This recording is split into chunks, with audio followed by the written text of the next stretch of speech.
Welcome to the safety session.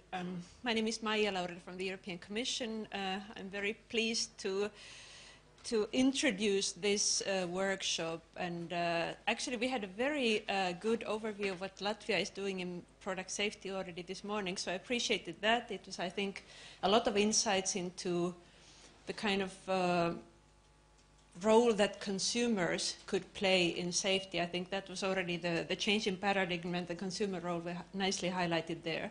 But there is more to this, and that's why I had given to the panelists in this session some questions, general questions, to think of integrating into their presentations.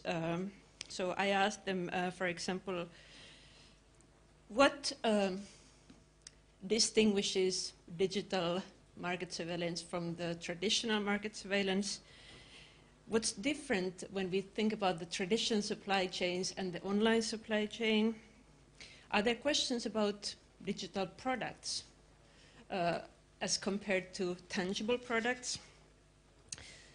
Are there possibilities also to work on improved efficiency of corrective actions and recalls when we talk about the new digital developments, online activities, social media, so on?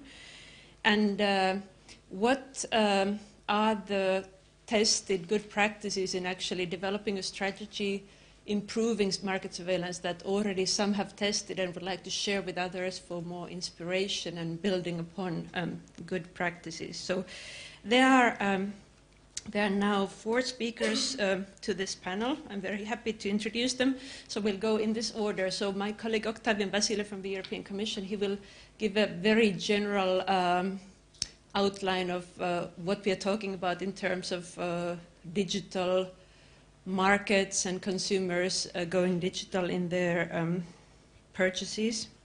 And then we have Spencer Paul from the Netherlands, from the authority, with his experience and strategy, very advanced already, of bringing market surveillance to online world. We have Thomas Berbach from the French authorities, actually also giving us a national perspective to what works well. And then we have Chiara Giovannini from ANEC, which is the consumer organization who has actually the main role then of helping us convey the messages to the consumers and to bring the consumer views to this debate. So I should really not take more time. As the chair, I will have the pleasure then to report to the plenary the findings here, but we'll go to Octavian. Yes, thank you, Maija. And I'm actually thinking whether it wouldn't be a bad idea for me to stand somewhere here in the corner so that I don't turn my back to my colleagues here, while I also can see most of you. And I will take the remote as well. So,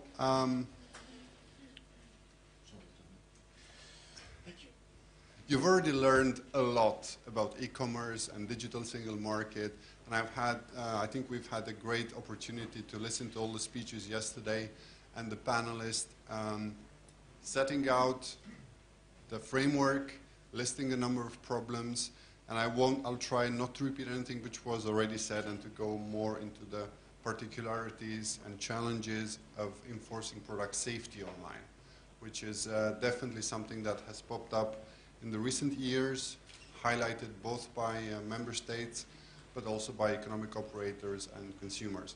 So this is a short outline of what I will be talking about.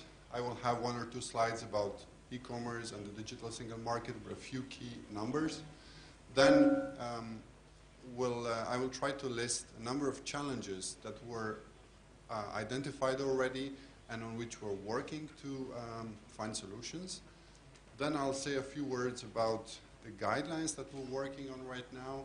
And then I will highlight, which is probably the most important element in the whole architecture here, is the key role that the consumers play, what kind of information the consumer should be given, what kind of information they should be empowered with, basically, to make the right decisions when making online purchases. Because in the end, seeing the resource limitations that we have, the vast volumes of trade. The best way to achieve high levels of health and safety for consumers is to actually empower consumers and to have them think very carefully before they make any online purchase. So, without any further ado, we've learned a lot, as I said, about e-commerce. What we see recently is that digital technology has changed the way we communicate, the way we inform ourselves, the way we do our work. We spend most of the time in the office reading and answering emails and writing, using the computer to perform many tasks, and of course, how we consume. You've heard also about the 10 priorities of President Juncker, and a connected digital single market is one of them, and consumer policy plays a central role into that. And also a number of figures which you may have heard or not yesterday, because depending on the speaker and the years from which they got their numbers, there were slight variations. What's important to keep in mind to have the picture is that a good number of EU citizens, 80% of them, have been using the internet in the last year. 50% of them have bought something online, and only 15% of them have actually bought something online cross-border. And this is the 2014 number, 15%. In 2013, the number was 12%, so already a 25% increase there. But that's still short of the Commission target, which was for 2015, 20%. So for sure there will be an increase this year, but I'm not sure if actually the 20% can be achieved. So there is a lot of scope in there, and we've seen yesterday a number of reasons why people are still wary of buying cross-border online. The key objective of the digital single market is, of course, to unlock the digital economy and to future-proof our internal market. That's really important. And actually one number which you haven't seen recently, and I decided to keep it here, is the fact that these barriers that we now have in place and which we're now fighting to tear down have a tremendous potential to generate consumer welfare. In fact, the numbers we have from Eurostat are around 11.7 billion euros of higher costs that consumers pay right now in the digital market because of increased delivery prices, inaccessibility of products, fragmentation of market, and so on and so on. If all the potential of the digital single market will be unlocked, this is the number that we look to generate, and this accounts for a lot of consumption that again boosts growth and creates jobs. In the framework of our discussions on product safety, first on the legislative package, but also on non-legislative aspects that can improve the market surveillance, and I'm talking here about 20 actions of the multi-annual plan 2013-2015, through which the European Commission and the Member States and also other stakeholders are working together on a number of activities to boost cooperation and market surveillance. I think online surveillance came up as the top one priority.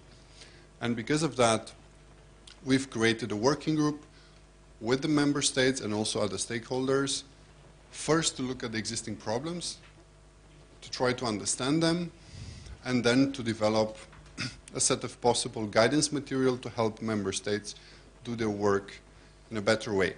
And here I will start by listing the challenges that have been identified by the members of this group, talking maybe a bit also about whether something can be done or not, or whether more can be done for one and a bit less maybe for the other one. So, of course, when we talk about online, and keeping in mind the old rules that we know about product safety, where market surveillance authorities go in the shop, they know exactly where the shop is, they can have a very good trace of invoices and see where the products come from. That doesn't work like that in the online. Actually, the very fact that the economic operator is somewhere remotely away, maybe in another country, maybe across the world somewhere, puts great challenges and means that the actual identification of the economic operator, which is the real person or the real company behind the website. In Europe, we have the e-commerce directive, which imposes an obligation for traders online to list their contact information. This doesn't apply to people who sell from overseas. So again, the first issue here is actually identifying their interlocutor on the other side. And also, with the birth of e-commerce, the distribution channels have also followed.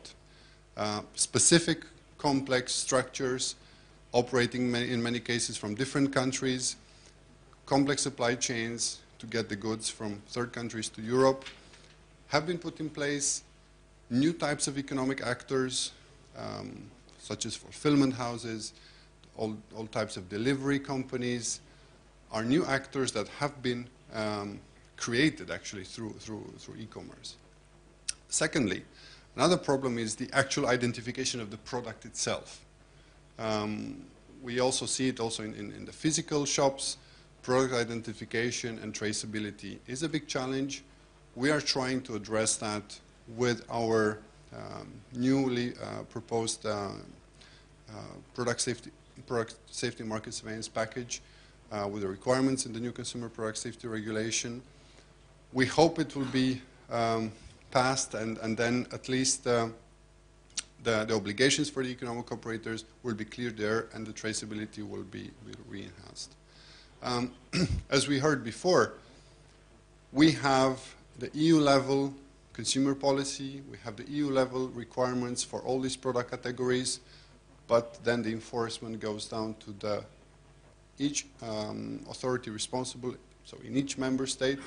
And of course, the big problem there is that everybody is limited by the jurisdiction. The borders are a big challenge here. Colleagues in France or Netherlands will testify that it's much easier to go for somebody who is residing within the border of the country. It's more complicated to go for somebody who's from somewhere else in Europe, and almost impossible to go for somebody who's outside the borders of the EU.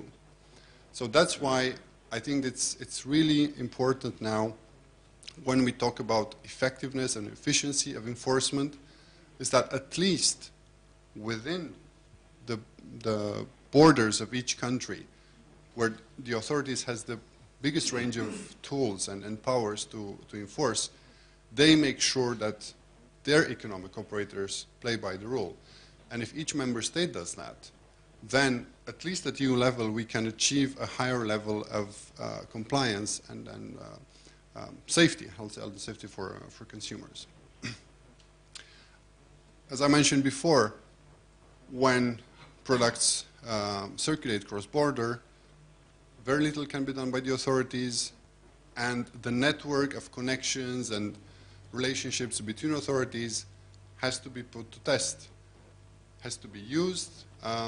We have the famous home authority principle, through which one colleague can ask the responsible authority in the particular member state where the economic operator is located for help, because his jurisdiction is limited.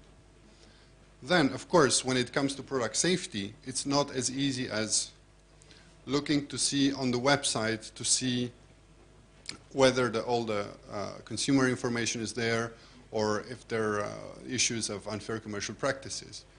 To be able to assess the safety of the product, you need to do a visual check, you need to do testing.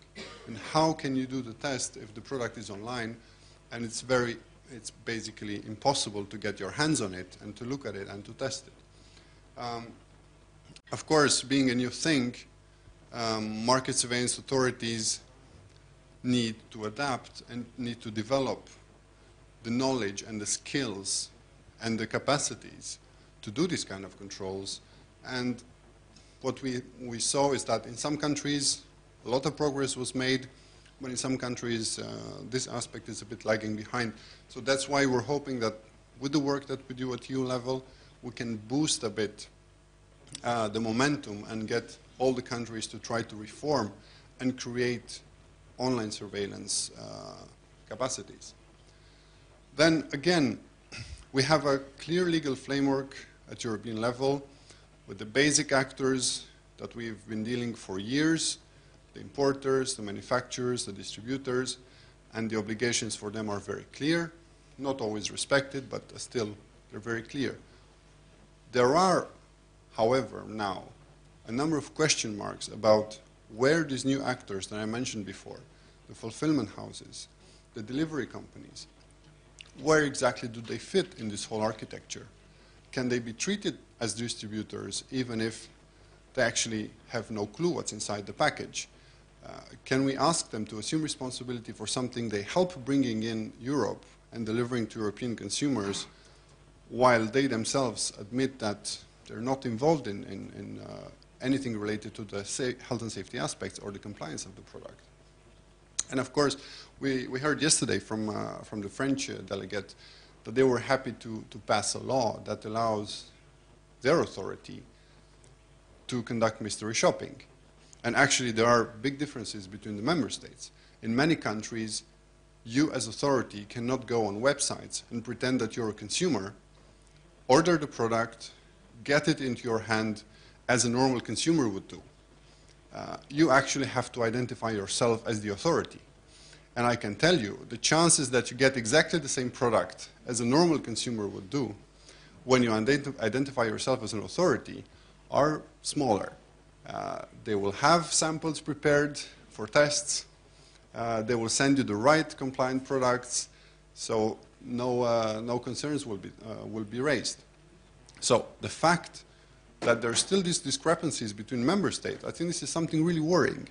And I think that as much as we can do about it is to warmly encourage member states to follow the example of France and of the other ones who have already done this, to allow that market surveillance, both for economic rights and for product safety, market surveillance authorities can do mystery shopping, and then they can act on the internet as if they were consumers.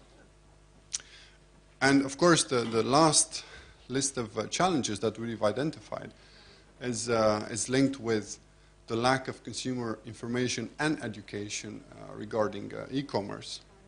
And this is enhanced by the fact that there are more and more consumers who are starting to buy cross-border, which is a good thing for the development of the digital single market, of the digital economy in general.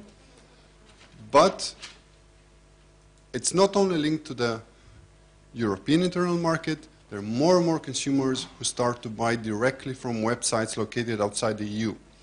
And in that case, there is no European economic operator involved.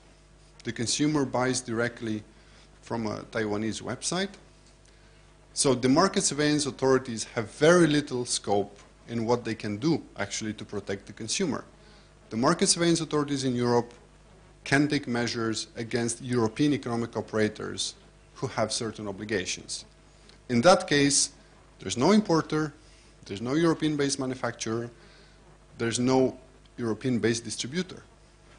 What can be done by the authorities? And actually, this is the biggest challenge that we have right now, because this trend is certainly increasing. More and more people, consumers, are the actual importers of these products in Europe. And the fact that they can harm themselves by buying non-compliant electrical appliances from Taiwan, which have nothing to do with European legislation, is a big challenge. This is highlighted by a number of authorities in Europe already. The question is what can be done, and this is one of the main aspects of what's being discussed also in our working group. So, wrapping up on these challenges, I will try to summarize in a few slides what we have been doing about it. So first of all, in the beginning of last year, we've hired a consultant to do sort of a background research for us. We asked the consultant to go in the member states, to speak to the authorities, to speak to various stakeholders, and try to identify best practices in addressing these challenges. So We have now a report from this consultant which summarizes a number of 18 best practices, which are mainly linked to the ways in which market surveillance authorities work, but also how they interact with consumers, how they interact with economic operators, how they inform all these categories, how they cooperate with authorities in third countries, and so on. So this helps us get a better idea about what exists now, and it helps us share the knowledge and spread the knowledge between countries. Because I must say, initiatives are quite divergent, let's say. There are many good ideas, but I think there's too much of a discrepancy between the way in which these problems are addressed in various member states. And then based on this, and based on the discussions that we have in the expert group that we created for this purpose, we have been working on preparing a set of guidelines, which of course, they're not legislation, they will not be necessarily compulsory, but there will be a recommendation from our side, so from the Commission, but also from the member states, authorities involved in there, to their colleagues across Europe, which at least will harmonize the way in which people work, trying also to improve the efficiency and effectiveness of their work. And basically, I just said already that this is the objective of the guidelines. The scope will be, of course, limited to consumer products which are sold online. So we're talking here about physical products which are sold online, both harmonized and non-harmonized. So we're covering basically everything from sectoral legislation, toys, electrical products, machinery, and so on, but also all the non-harmonized consumer products falling under the General Product Safety Directive. A bit overview of what we're trying to do with the guidelines, what is the possible structure.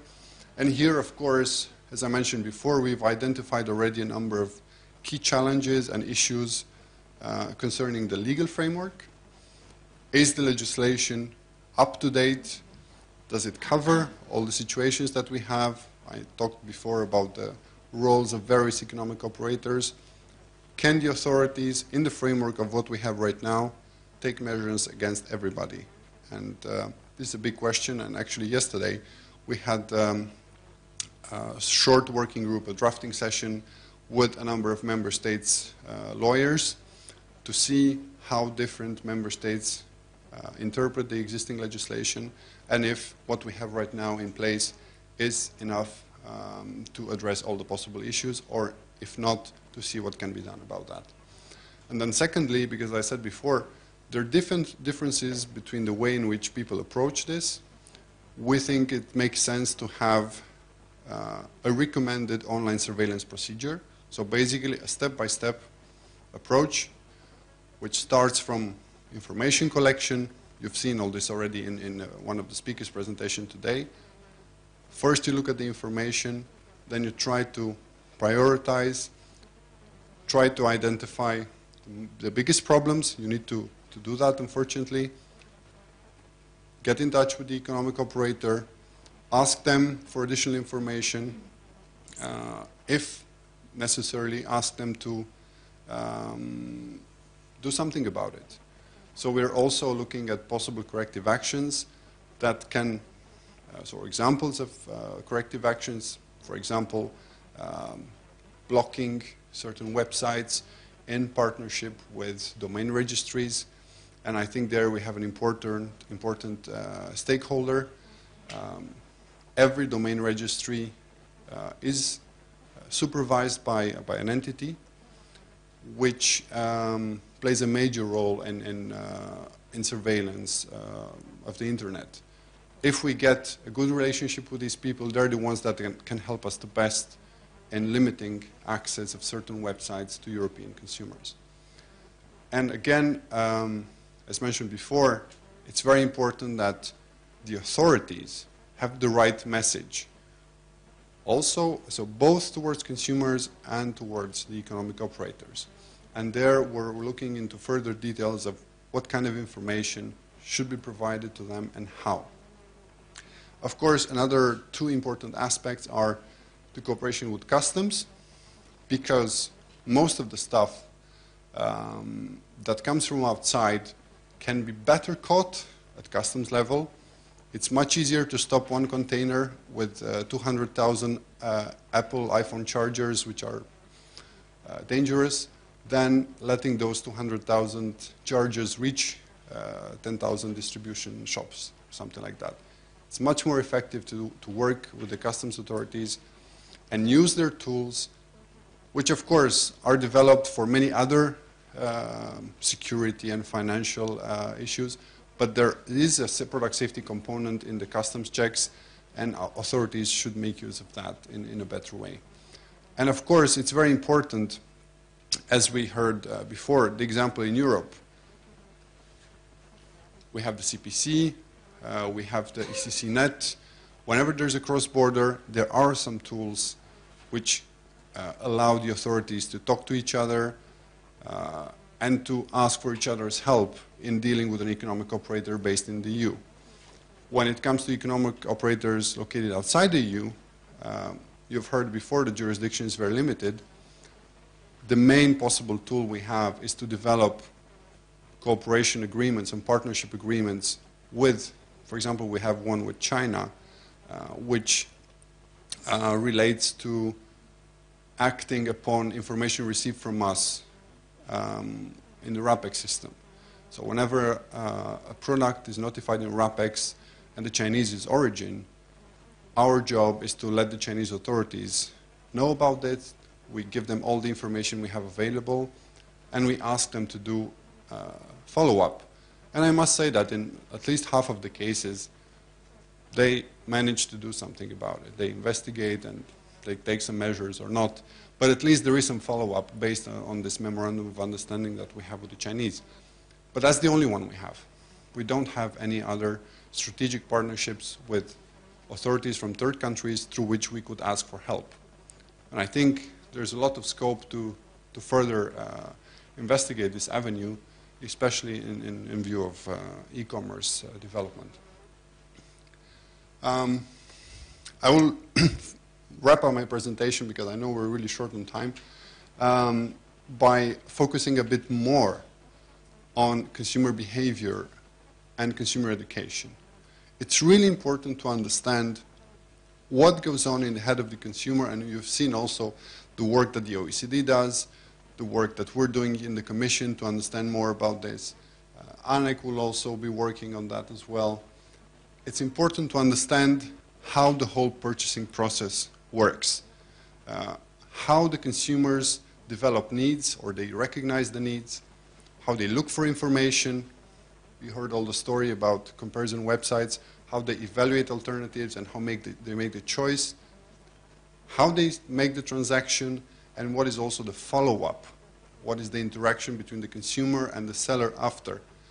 It's really important to understand all this process from a behavioral economics point of view, so that also the measures that we put in place are better addressed and they're more efficient. In that direction, one conclusion that we have from the working group is that consumers need very simple, clear, and unambiguous information about product safety requirements. That's what we're talking here. They need to know that there are legal requirements applicable. They should look for this kind of information. Consumers should know that market surveillance authorities are responsible for checking the market, and they do, but there's a big but there. Not everything is checked, and that's something that many consumers miss. They assume, they take safety for granted, and they assume that the authorities check everything. And both on the market and in the customs, the percentage of products actually checked is very, very small. Then, of course, consumers need to be explained, need to be told about the threats associated with buying online, but it's a bit more general. And of course, it's very important to work with all these national market surveillance authorities, possibly in partnership with consumer organizations and counseling organizations and all sorts of entities that give consumer advices, consumer ombudsman and so on, to see how exactly in the 21st century, in 2015, how exactly this information is most effectively targeted to consumer. Because if we start again printing brochures that nobody reads, I'm not sure we will be very efficient. So we need to look at consumer behavior to identify the best tools to inform them about this. So that would be it. I'm not sure how I did in terms of timing, but thanks a lot. Thank you, Octavian. Well, I wanted to add that Octavian, also the European Commission brain behind the sweep that's going to, for the first time, to be extended to the safety of products. Because you've heard of sweeps in the consumer economic rights area that is a well-established practice. So next week there will be sweeps also about safety. So he can maybe answer questions at the end if we have time, or then outside of the session. But now we have to move on. Spencer, please.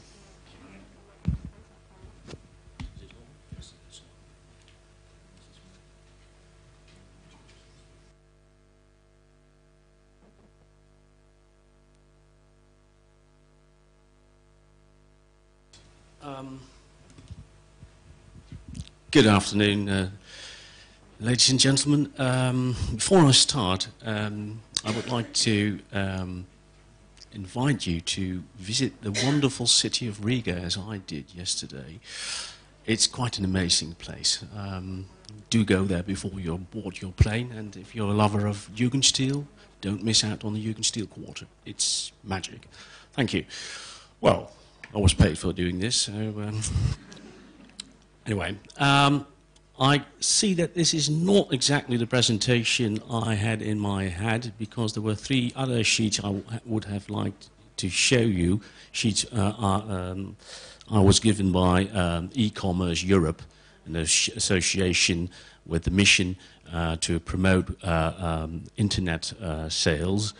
And on this sheet you would have seen that there are about 800 million people living in Greater Europe, so not the EU, but Greater Europe, for 45 member states, and that of these 800 consumers, about, I think, 300 million or something more like that, buys products on the internet. And if you look at the EU, that would be about an estimate worth of 320 billion euros. Another sheet I would have shown you was a sheet showing that the Dutch consumer already buys for more than 20% cross-border. So we're already there. Hurrah! As Octavian said, it was a target for the Commission. So 20% of the Dutch consumer is already buying on the internet cross-border. China is number 1, buying from Chinese web shops. Then comes Germany, then comes Great Britain and United States. On the top of my head, I'm not sure. And the third sheet, again, this is all very virtual because you have no sheets. This is all very virtual. So the third sheet would have shown you that Dutch consumers buy online many, many products. For instance, in the category of consumer electronics, 20% of all consumer electronics in the Netherlands are bought online, and the same goes for toys. Well, having said that, probably you can picture these sheets now right in your head. Going over to the presentation itself. I work for the NVWA, which is an incredible, difficult abbreviation. It stands for the Dutch Food and Product Safety Authority. The authority is responsible, among others, for the enforcement and surveillance of all product safety regulation for consumer products. And it has in total 2,200 personnel. That sounds a lot, but only 100 of them is working in the domain of product safety consumer products. 40 inspectors, 25 laboratory personnel, because we have our own laboratories, and about 20, like me, people who do presentations. Well, the mission on online sales in the Netherlands is the internet, stay on top by making it smaller. Yes, we all know the internet is very, very large. It's an ocean, and if you go too far in it, you can drown. You probably will drown. So stay to the beach and try... it's not working. Right, okay. Try to define your own responsibilities as a market surveillance authority. And by doing so, define the responsibilities of consumers, because they have their own responsibilities, and define the responsibilities of the economic operators. And by doing so, you are going to make it manageable. The presentation will start with our proactive market surveillance. How do we do that? Then after that, the reactive. Proactive is about finding unsafe products, but also finding non-compliant businesses. Reactive market surveillance is about reacting to complaints or notifications about unsafe products or uncompliant businesses. Number 3, Octavian already went into that, raising awareness consumers, so I won't be going too deep into that. EU dimensions, I don't know why I mentioned that, because Octavian already told you something about that, but probably there are 2 or 3 points I would like to highlight, and then we go to the conclusions. Yep, you've seen that already. Well, proactive market surveillance. The scope of our market surveillance. We limit our market surveillance, our proactive market surveillance, to the e-commerce economic operators based in the Netherlands. If you do that, then you are faced with 45,000 economic operators, 45,000 web shops in the Netherlands alone. This is an estimate by an organization called Waarborg Thuiswinkel, which is a private quality label for web shops, a Dutch quality label for web shops. Of course, proactive market surveillance is also about import controls. Now, what is the profile of the relevant e-commerce economic operator? Because we have 45,000, so we have to bring that number down to a manageable number of operators. So how do we do that? We prioritize by using these criteria. Yes, they are based in the Netherlands. They are at the top of the distribution chain, so they are manufacturers, not many of them, in the Netherlands, importers, but also large distributors with many shops and things like that.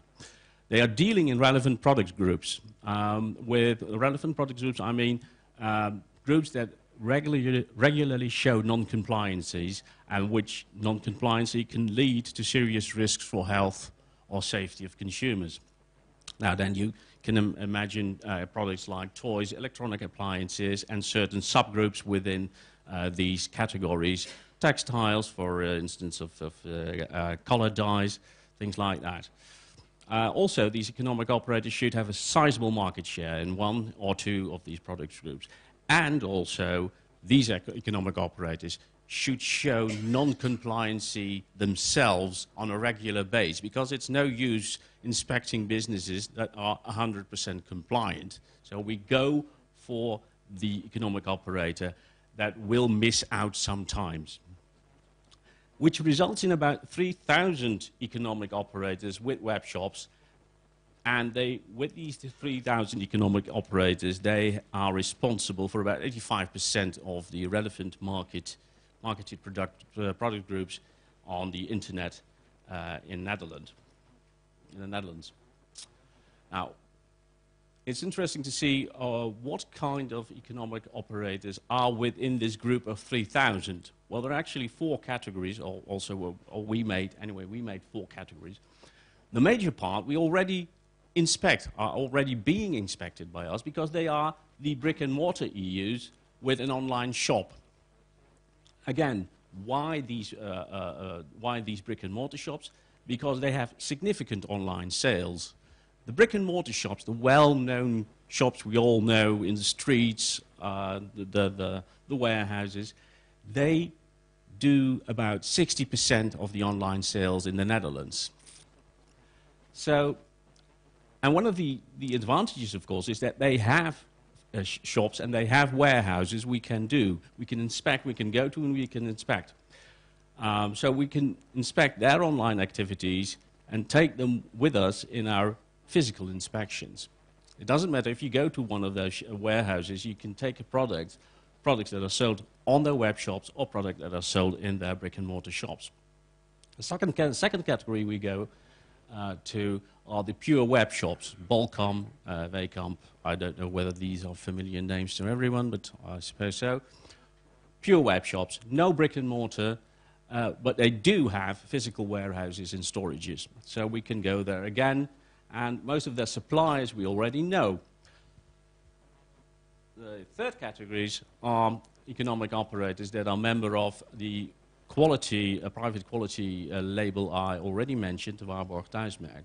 About 2,000 web shop economic operators are member, and those 2,000 are responsible for 80% of the online sales.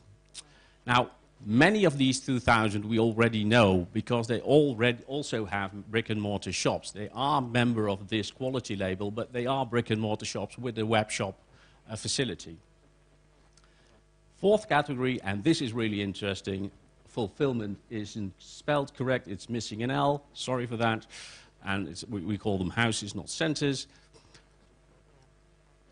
What's interesting about them is that they are an innovation in online sales. Chinese web shops, they offer their services to, say, Chinese web shops to bring in goods in containers via the port of Rotterdam, store them, and deliver them to the consumers when that consumer buys or orders something from the Chinese web shop. There are a few advantages for the Chinese web shop there, of course. It's about money, because transport costs will be reduced enormously. The package won't have to be sent from China to the consumer in, say, the Netherlands. No, it's coming in by containers, and the fulfillment house in the Netherlands is delivering the package to the consumer in the Netherlands within 24 hours. And before that, if you order something from a web shop in China, it took about 2 to 3 weeks, or you didn't even see it at all. So there's a big advantage in this innovation for Chinese web shops, but there's also an enormous opportunity for us as market surveillance authorities, because with the fulfillment house, we have the traditional opportunity to go there and inspect products, as we always did. Targeting and in making an inventory of the fulfillment houses. Where are they? How many are there in the EU? And go for them. Now, there is, of course, the thing, are they an economic operator or not? Octavian already mentioned that. Distributor, importer, Commission says distributor, we say importer. That's under discussion, we'll see. In the colleagues of the colleagues of the domain telecom in the Netherlands have already taken some measures against these fulfillment houses. And the funny thing was, the court decision expected, well, you can skip that because there won't be a court decision. The funny thing is that these fulfillment houses were quite happy to meet my telecom colleagues. They were amazed that they were visited by a market surveillance authority, but they weren't angry at all. They absolutely wanted to cooperate, even when they were given fines because their products weren't compliant at all. But they said, thank you very much. We now know who we are, what we have to do, and we'll go for it. Well, isn't that good news? Proactive market surveillance. There's a sort of summary there. 80% of the sales online by Dutch economic operators with web shops, so that's what we've seen. Then we go to the reactive market surveillance. Well, we get complaints, notifications, also coming from third countries, concerning products sold by small economic operators in the Netherlands, small web shops in the Netherlands, again more than 40,000, sold by economic operators in an EU member state or sold by EOs based in a third country. Now the actions are quite the same. Of course, when it's based in the Netherlands, we go there and we'll take some measures, and probably the economic operator will stop doing it. It's a bit more complicated when the economic operator is in a EU member state. We then try to contact him, which can be quite an ordeal to find him. If we find him, we contact him and say, well, stop doing it, remove that product. And if he refuses or doesn't say anything at all, doesn't give an answer, we go to the authority in the member state for support, the usual mutual assistance instrument and principle, as you all know. Of course, RAPEX and ICSMS notifications will be done. Same goes for the EOs based in the third country. If possible, we try to locate the EO in the third country. We have a sort of liaison, sort of cooperation agreement with, for instance, the Chinese authorities. They can help with that. Not always very enthusiastic, but they do. And, well, if you can find the EO, we say, we found a product of you on the website, stop selling it to the Netherlands or stop selling it to the EU. Otherwise, we will contact your authority, for instance, the Chinese authority, and send them upon you. Now, the interesting thing is that don't think that Octavian mentioned it, but the Commission's statement is that if a Chinese web shop offers to supply a product on the website, by doing so, it is placing the product on the market. So if you see a product on the website of a Chinese web shop offering to supply to the EU, priced in euros, then with that offer, that product is placed on the EU market. So there's no importer. It's already on the market if you see it on the website. That's a funny thing. Anyway. Yes? Right. We'll get into that. I'll skip this one. It's not very interesting. Raising consumer awareness. Again, Octavian has already said very much about that. Well, this is specifically a problem when buying from web shops in third countries.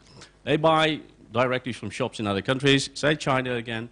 You sit on your couch, you browse, you push a button, and you've bought a product. Now, there are very limited possibilities to inspect these goods, with the exception, again, of the fulfillment center. If we find them, we have that possibility.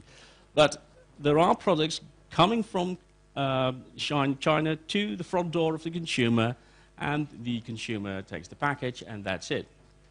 Now, the challenge is that Internet is, as said in red, the color of love and passion. That Internet is seduction.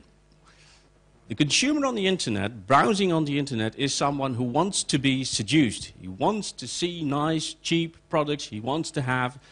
And what do you do about that paradigm? How can you warn a consumer against something he wants to be seduced by?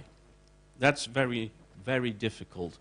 One of the options could be that you warn the consumer by communicating to them, you are on your own. The Finnish authorities have a national campaign, social media campaign, focusing on warning the consumer, don't rely on controls, but rely on yourself. We cannot protect you against products coming from third countries. You are buying on web shops from third countries. No sheriff in this town is, I think, the mission of that national campaign of the Finnish authorities. Or another option is that you say to consumers, well, if you buy on the Internet, then buy only from well-known household names. Before getting into that one, I wanted to show you this sheet.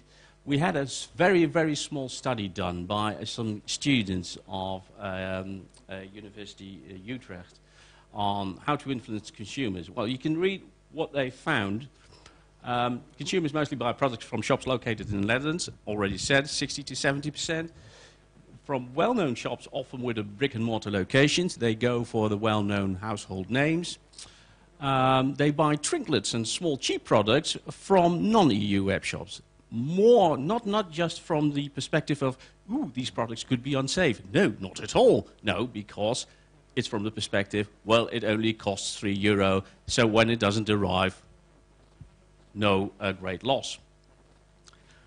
Consumers have very low expectations of these products. They're just happy when it arrives, and it breaks. And if it breaks within 2 weeks, well, it's only €2 or €3.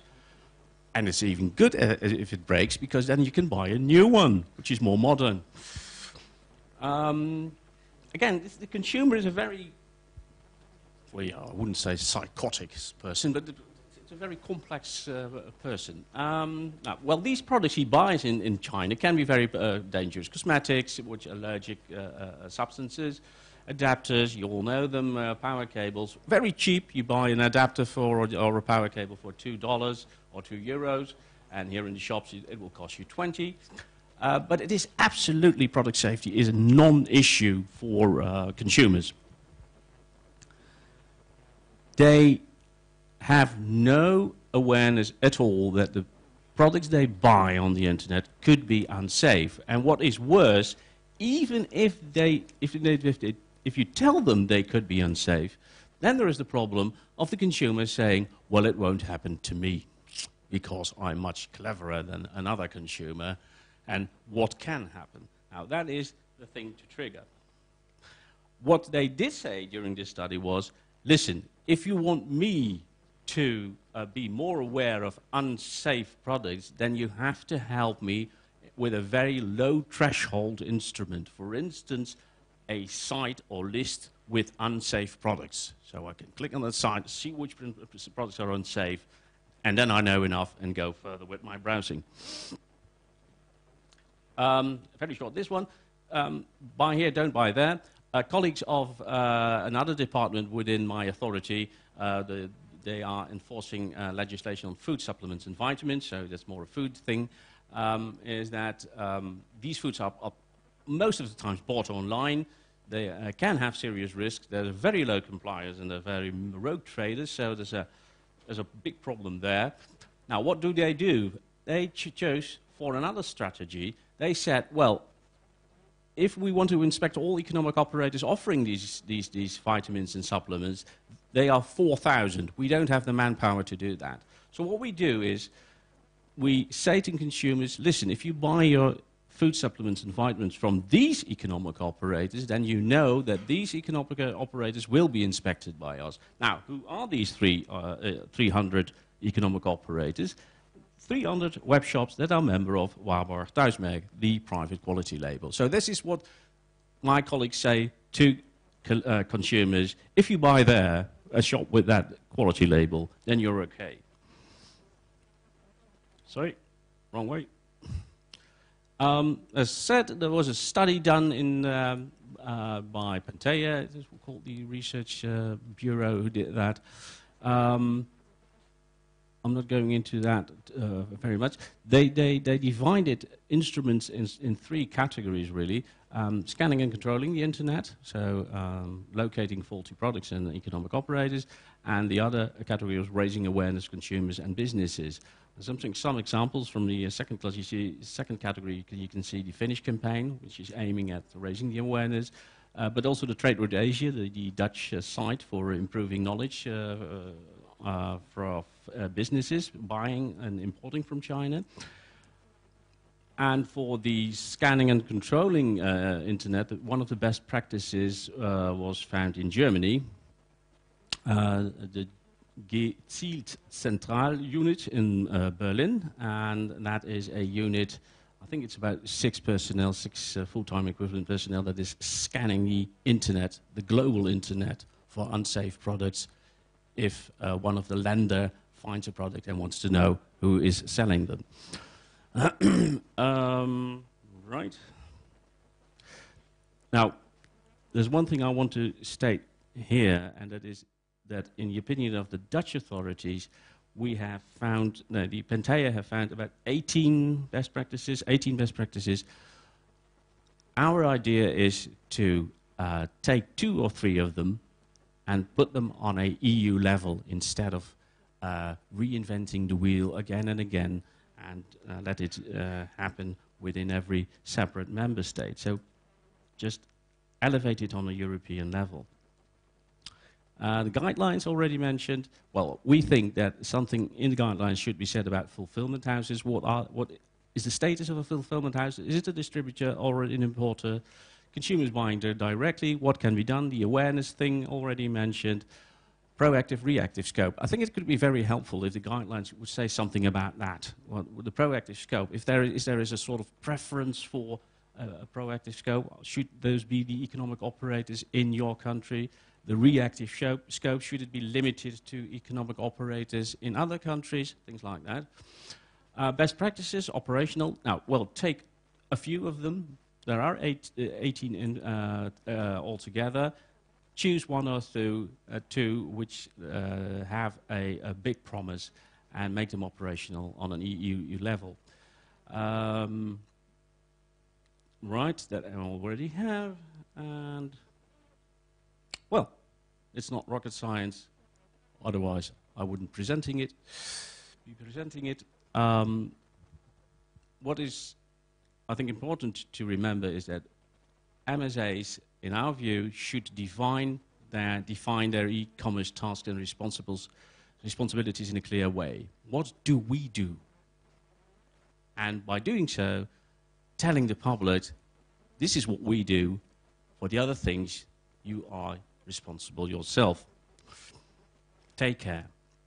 And also make clear what happens if the consumer ignores his responsibilities.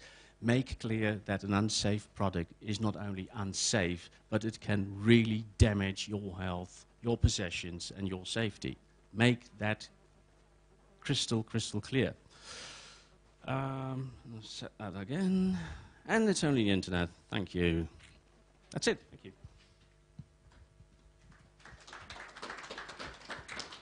Thank you, Spencer. I should maybe ask our host, how much do I have to enforce the speaking time now? Because, well, when do we started quite late on the program, so I don't know if we can have another 20 minutes added to the planned timing. Okay, which means that the remaining two colleagues can make their prepared presentations. Thomas, please.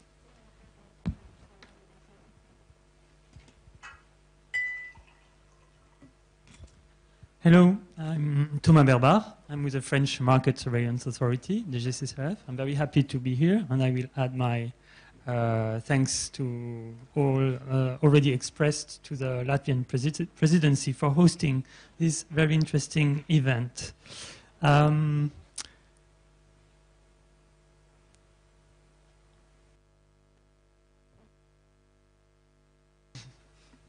Sorry.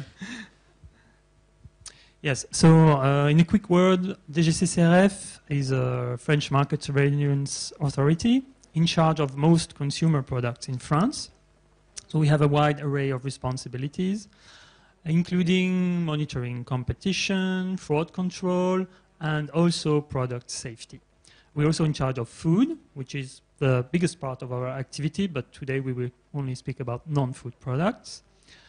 And among the products we check, it's about usually everything you can buy in a supermarket, like toys, clothing, furniture, electrical appliances, etc.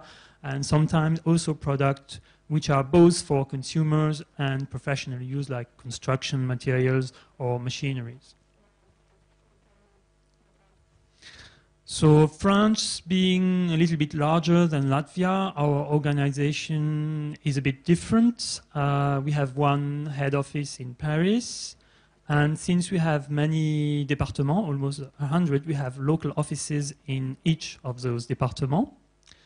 We also have a network of public laboratories, which we share with French customs.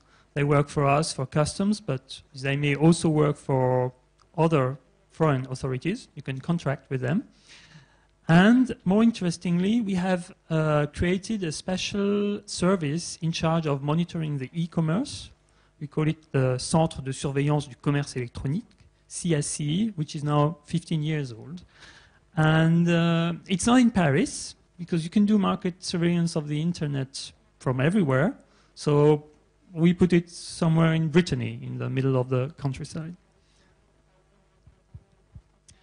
A few figures about the size of the internet market in France, just to make you realize that there are a lot of transactions, a lot of websites. The average transaction is now 80 euros per consumer. It's not very, well, the interesting part is that this figure is decreasing, meaning that the consumers are doing more and more routine buys. It's a new habit. Nowadays, you go more and more and buy on the internet. So comparing the 150,000 French commercial websites to the 10,000 we have checked last year, should make you realize we can only check part of the internet, and that's only the French part of the internet. Of course, we also check websites which are not French. As Spencer explained, they may target the French consumers, so we consider their products are on the market. But it's only a limited number compared to the vast array of websites and products. And in our controls last year, on 28% of those websites, there was at least one non-compliance. Not necessarily with a product, but it could have been like sales conditions or something in the contract.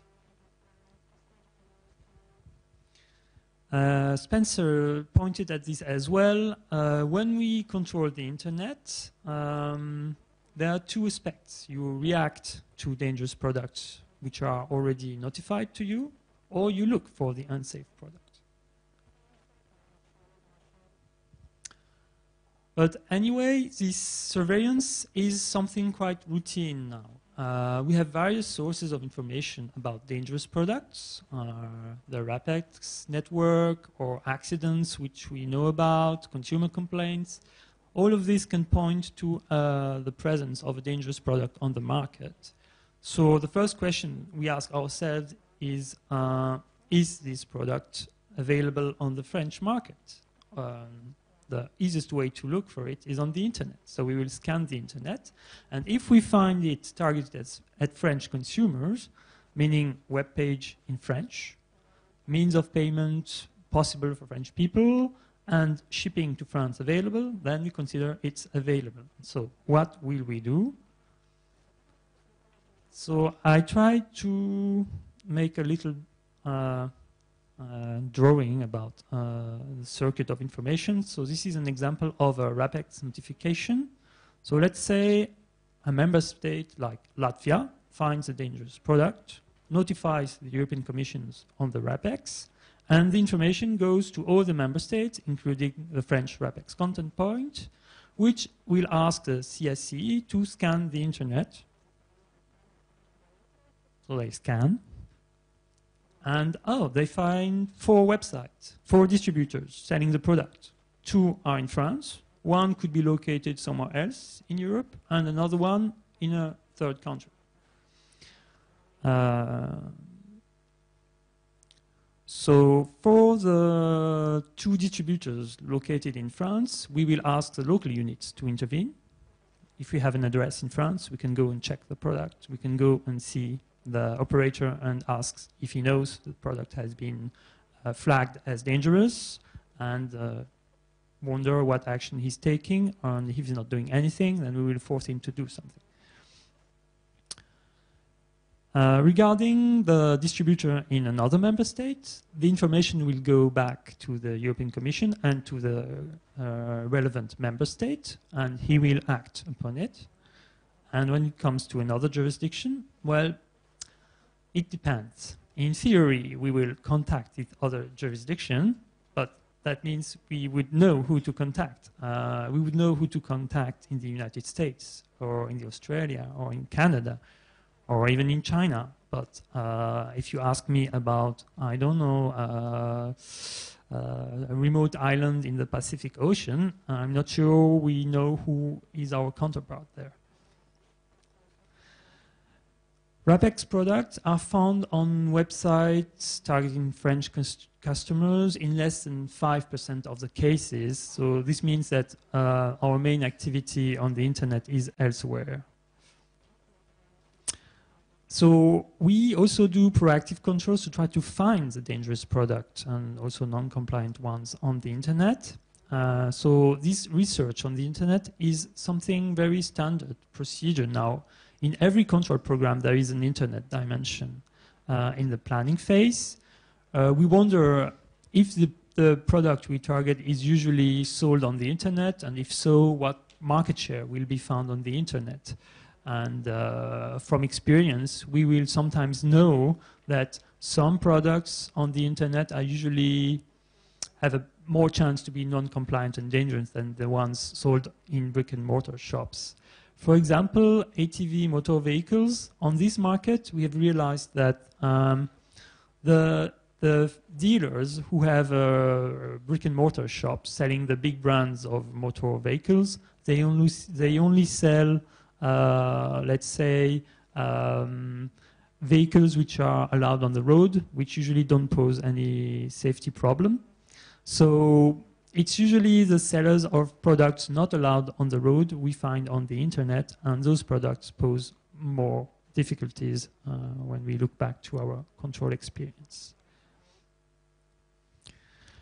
There is an information gathering phase before we implement the physical controls. We try to identify and locate the economic operator, those offering suspicious products.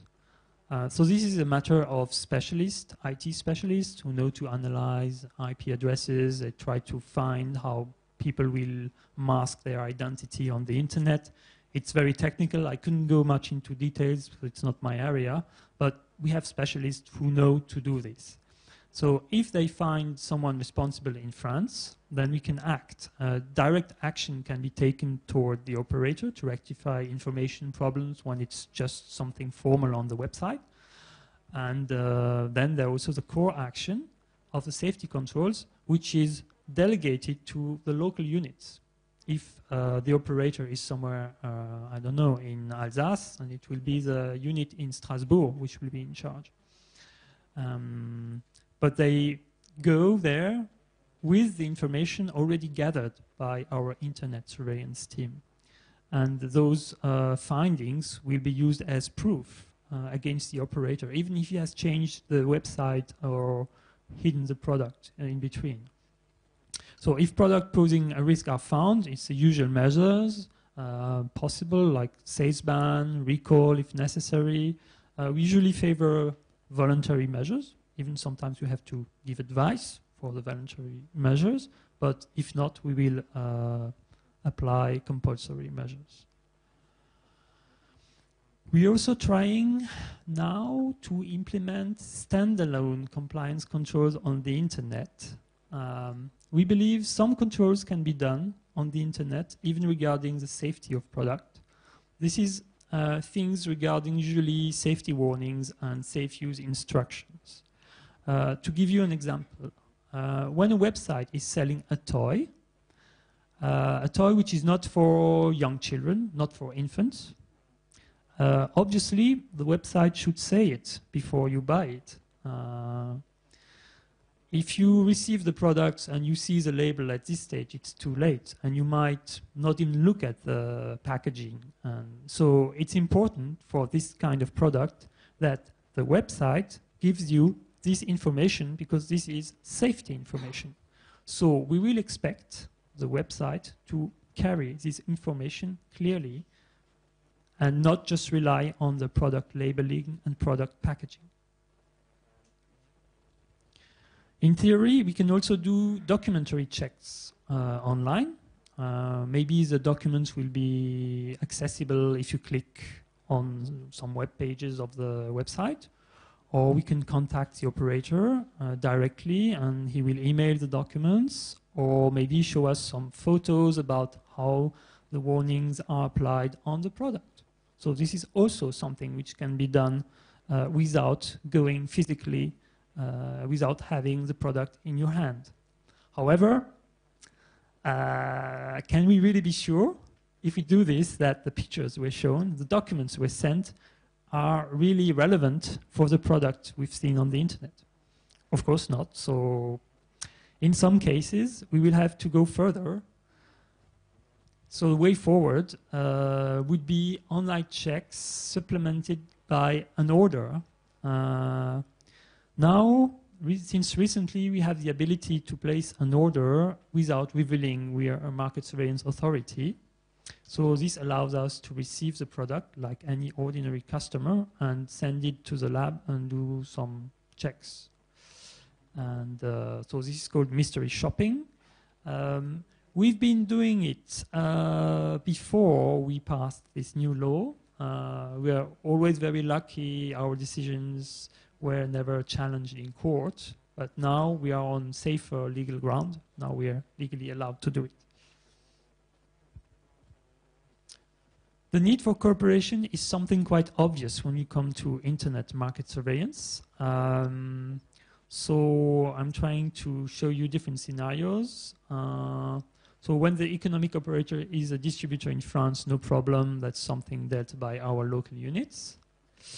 If it's an economic operator, which is an importer in France, we might want to tell our colleagues in customs, because they might be interested in checking the product when the product arrives.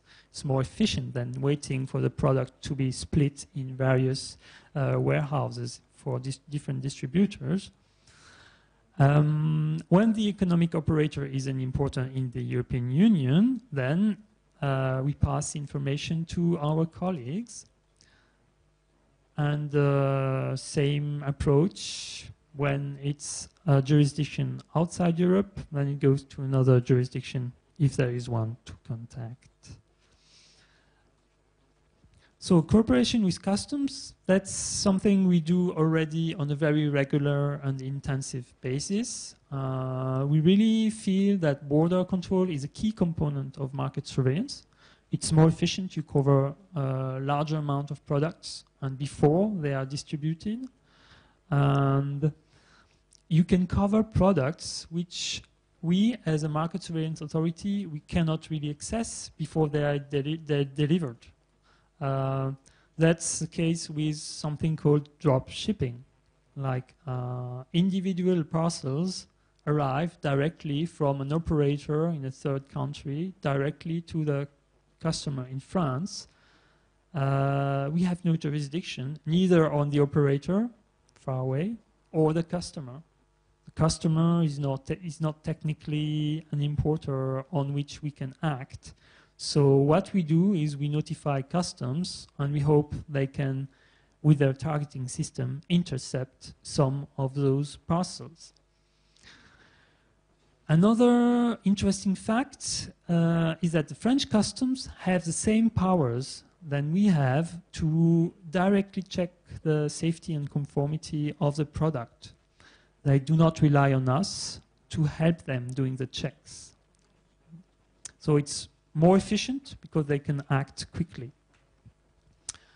And this cooperation with customs, to make it more efficient, we have it coordinated through an official protocol. So every year we coordinate our inspection program so that we don't do the same products, or if we do the same products, we do different aspects. Like when we do lawnmowers, we will do lawnmowers in the summer when they're in the shops, and customs will do lawnmowers in winter when they're being imported. Each has his specialty. We have a formal notifications procedure to make sure no information gets lost, and of course we are always available if, despite their legal ability, they would ask for more expertise, then we will intervene. Cooperation, it was already stressed as well, is necessary also with the other European countries. So we have a legal framework in place. The fact that many products are harmonized makes things much easier. And for the non-harmonized products, we also have the general safety requirements, which we all share. And procedures and cooperation tools are now in place. You all know the RAPEX, Rapid Alert System for Dangerous Products. ICSMS, that's another network to share information between market surveillance. And further to that, we have contact points in all market surveillance authorities for each directive in each country. Further away, it's a matter of goodwill. We have contacts with a lot of authorities. We have initiatives led in some international organizations, especially OECD is taking a leading role now promoting product safety at global level. ICPSC is an international forum for market surveillance authorities as well. But then we must ask ourselves, what are the limits of possibilities? it's not fair to ask a market surveillance authority abroad who does not necessarily share our view of what is a dangerous product, of what is a compliant product, to do the checks for us. Some countries have an import control system, like China, so it's their job to control the products who are exported to Europe. But many other countries, they don't have such an export control system. And if they don't have legal procedures in place to control products which are meant for other markets than theirs, I'm not sure they're going to react to our demands because it's not their job. Maybe they don't have the resources, so it's going to be very complicated to get cooperation from those jurisdictions. And to summarize the difficulties we face and the way forward, one last slide, which will be a conclusion. So we saw that checking the product is not completely possible online, but one way forward is to act as a mystery shopper. We know some operators who pretend to have only a web showroom, but as Spencer explained, they actually now have a service provider in Europe called fulfillment centers. So if we find the centers, we can check at this level. In other cases, the products are not physically present in France or Europe. That's drop shipping. So the idea would be try to intercept the product when they arrive at customs or rely on other jurisdictions. And regarding educating the economic operators and or the consumers, this is all very important. We do need campaigns, but I'm not sure this is the core action for market surveillance authorities. Maybe we are ill-equipped to do large-scale communication campaigns, at least in France. This would be the role of somebody else in the French administrative structure. And of course, like everyone else, we face the challenge of limited resources for this surveillance. And the way forward here are mutualization, like using means for various purposes, and cooperation, try to do the best we have, try to do the best we can with the information we have. That's about my presentation. Thank you. Thank you very much, Thomas. Now it's last but not least, as they say, the consumer perspective. Kiera, I'm sorry you don't have a lot of time, but you're going to wrap up for all of us. Yes, thank you very much. Indeed, I am the last speaker, and maybe I have the privilege to say that everything has already been said. On the other hand, I can also tell you that I don't agree on many of the things that have been said. And so I hope I can make it interesting, because the second challenge that I have is to keep your attention while your stomachs are empty. We know that it's one of the priorities of the presidency to have your stomachs quite full, and I don't want to retain you too much. So I work for ANEC. ANEC is the association representing consumers in standardization. Why do we have consumers in standards? Because standards are linked to legislation, and especially product safety legislation. When we speak about enforcement of legislation, we also speak about standards. Those are the questions we discussed so far. It has been said by the previous speakers that when doing shopping online, consumers should be aware that there is no sheriff in town, that they have to take their own risks in certain cases. Of course, I do not agree, because the expectation of consumers to have safe products online and offline is a legitimate expectation, as it is recognized by the legislation. And it is the job of market surveillance authorities and public authorities in general to implement this obligation. Of course, we know there are challenges, and we have been discussing them so far. We have discussed, for example, the role of customs, and we all, I think, can agree that they have a role to play in enforcing product safety. But we don't have to forget that when a consumer is buying something online, which is stopped at customs, and the consumer is not reimbursed if the product is unsafe, and very likely there is no possibility to get this reimbursement. So there is a contractual aspect to that, and the consumer is the one paying the price at the end. We also highlighted the role of platforms. On that one, I can agree with my previous speakers. They are indeed challenging the platforms. It's not clear exactly what they do and what is the responsibilities. And also, we don't have to forget the role of the comparison tools and peer review websites, where consumers are acquiring a lot of information on the products they buy online. And is this information legitimate? Is it reliable? It has been discussed yesterday as well. In most cases, it's not. Again, I would like to mention what has been mentioned yesterday, the role of consumers in the case of the sharing economy. A lot of those sharing economy transactions are happening online. So products are not only bought, but they are rented. Who is responsible if the bike that you are renting from your neighbor through the platform is defective? Possible solutions? Indeed, it is a global marketplace, so it's global. It is not only intra-European, it is extra-European. It is a form of distance selling or distant transactions, but of course the global scale is making the jurisdictional aspect really problematic. At the European level, we have several pieces of legislation. This is sectorial legislation, it's product legislation, it's contract legislation for consumers, but we did mention the role of the platform or the importers or the clearing houses or the fulfillment houses is not defined by the legislation, and some clarification is needed.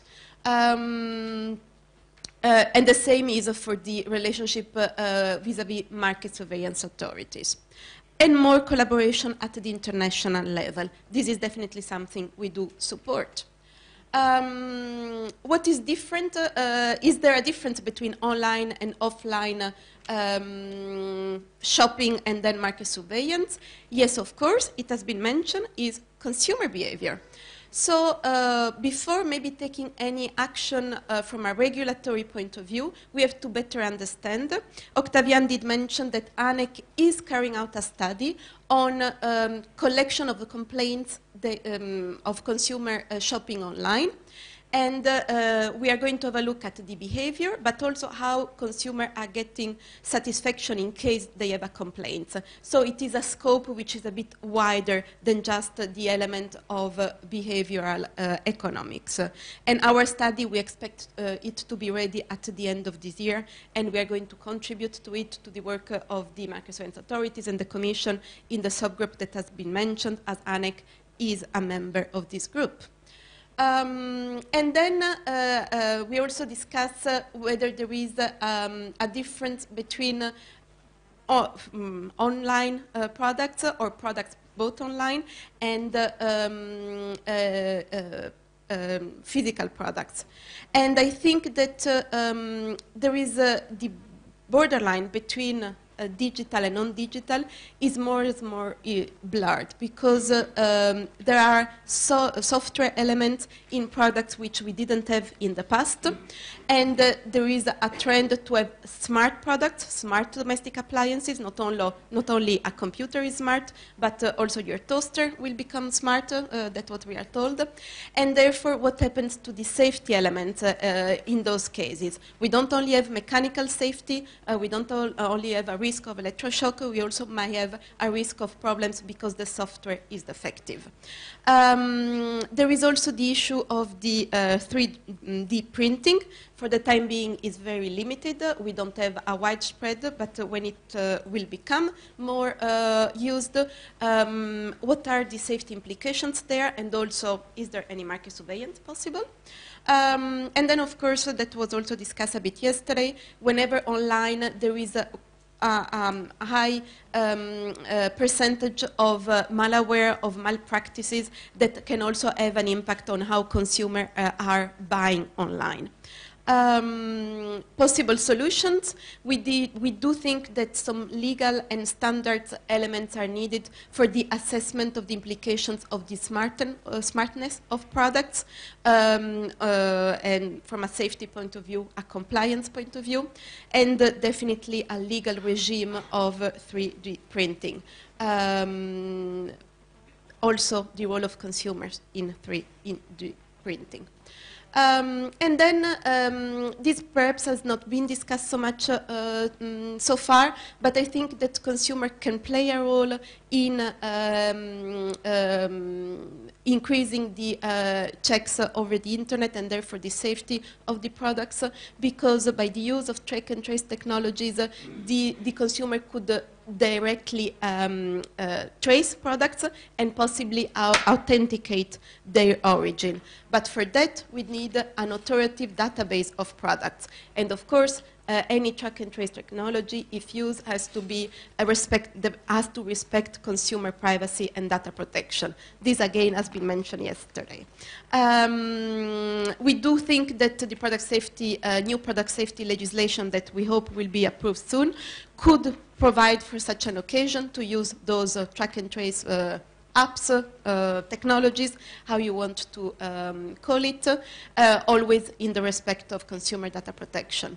And also what is essential is, and this is the theme that has been discussed this morning and yesterday as well, is to have good collaboration between the consumer organizations and the market surveillance authorities. You know that consumer organizations are organizing product testing, and it is important to have exchange of information, but we are aware that the participation of consumer organization in enforcement at the national level is very much different according to the member states, and so we have to be respectful of that. And I'm done.